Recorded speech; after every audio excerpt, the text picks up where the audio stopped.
അങ്ങനെ wild card വീട്ടിൽ കയറിയപ്പോൾ തന്നെ അടി തുടങ്ങി. ചെറിയൊരടിയാണ്.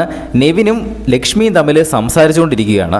ആക്ച്വലി ലക്ഷ്മി ഒരു ഗെയിം സ്റ്റാർട്ട് ചെയ്തതാണ്, ചെറിയൊരു ഷോ ഇട്ടാണ് ഗെയിം സ്റ്റാർട്ട് ചെയ്തത്. അതായത് നെവിൻ്റെ സംസാരം അത്രയ്ക്ക് ശരിയല്ല. അതായത് ഈ ഡബിൾ മീനിങ് ജോക്സ് ഒക്കെ ഇറക്കുന്നത് അത് അത്രയ്ക്ക് നല്ലതായിട്ട് എനിക്ക് തോന്നുന്നില്ല. ആര്യനുമായിട്ട് ചേർന്ന് ചില ഡബിൾ മീനിങ് ആയിട്ട് ചില കാര്യങ്ങളൊക്കെ പറയുന്നത് അത് ഒന്ന് ഒഴിവാക്കണം. എനിക്കത് കേൾക്കാൻ ഒട്ടും താല്പര്യമില്ല എന്ന് പറയുന്നു. അപ്പോൾ നമ്മുടെ അക്ബർ പുറകെ ഇരിപ്പുണ്ട്.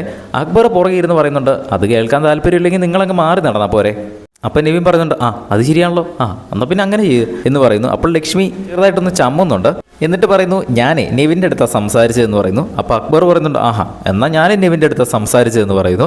അപ്പോൾ പക്ഷേ നെവിൻ ലക്ഷ്മീനെ സപ്പോർട്ട് ചെയ്യുന്നുണ്ട് കേട്ടോ. വൈൽഡ് കാർഡുകളുടെ സ്നേഹം എങ്ങനെയെങ്കിലും നേടിയെടുക്കാൻ നോക്കുകയാണ് നെവിന്. നെവിൻ പറയുന്നുണ്ട്, അല്ല ഞാൻ അങ്ങനെ മോശമായിട്ട് പറഞ്ഞിട്ടുണ്ടെങ്കിൽ ഞാനത് അക്സെപ്റ്റ് ചെയ്യുന്നു, ഞാൻ ഇനി പറയാതിരിക്കാൻ നോക്കാം, എൻ്റെ ഭാഗത്തുനിന്ന് വന്നൊരു മിസ്റ്റേക്ക് അല്ല, ഞാനത് മാക്സിമം നോക്കാം ലക്ഷ്മി എന്ന് പറയുന്നു. അപ്പോൾ തന്നെ ലക്ഷ്മിക്ക് ഒരു ഊർജ്ജം വന്നിട്ട് തിരിച്ച് അക്ബറിൻ്റെ അടുത്ത് പറയുന്നുണ്ട്, എനിക്ക് 1-to-1 കോൺവെർസേഷനോടാണ് താല്പര്യം എന്ന് പറയുന്നു. അപ്പോൾ അക്ബർ പറയുന്നുണ്ട്, എന്നാൽ തിരിഞ്ഞിരുന്ന് അങ്ങോട്ട് സംസാരിക്കുമെന്ന് പറയുന്നു. അങ്ങനെ വന്നപ്പോൾ തന്നെ അങ്ങോട്ടും ഇങ്ങോട്ടും ചെറിയ കച്ചറ പൊട്ടി തുടങ്ങിയിട്ടുണ്ട്. എന്തായാലും ഇതിൻ്റെ ബാക്കിയൊക്കെ ഇനി വരുന്ന എപ്പിസോഡിൽ ലൈവിലായിട്ട് നടക്കും. അതെല്ലാം കാണുന്നതിനായിട്ട് നമ്മുടെ ചാനൽ ഇപ്പോൾ തന്നെ ഒന്ന് സബ്സ്ക്രൈബ് ചെയ്യുക. വീഡിയോ ഇഷ്ടപ്പെട്ടാൽ ഒന്ന് ലൈക്ക് ചെയ്യുക. നിങ്ങൾക്ക് അക്ബറിനെയാണോ അതെയോ വേദലക്ഷ്മിനെയാണോ ഇഷ്ടപ്പെട്ടത്? നിങ്ങൾക്ക് പുതിയതായിട്ട് വന്ന വൈൽഡ് കാർഡിനെ ഇഷ്ടപ്പെട്ടൊന്നും നോക്കാമല്ലോ. ഇവർ രണ്ടുപേരിൽ നിലവിൽ നിങ്ങൾക്ക് ആരെയാണ് ഇഷ്ടം? താഴെ ഒന്ന് കമൻറ്റ് ചെയ്യുക.